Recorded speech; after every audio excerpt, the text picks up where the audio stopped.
p.m. Eastern Daylight Time. At 7:32 p.m. Eastern Daylight Time, a severe thunderstorm was located 7 miles north of Bloomington, moving east at 10 miles per hour. Expected hazards include 60 miles per hour wind gusts and half-dollar-size hail. This is a radar-indicated threat.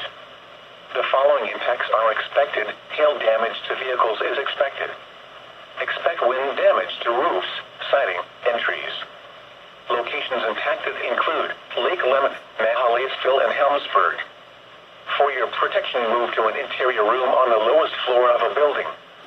Repeating, a severe thunderstorm warning has been issued until 8:15 p.m. Eastern Daylight Time for the following counties in Indiana: Brown, Monroe,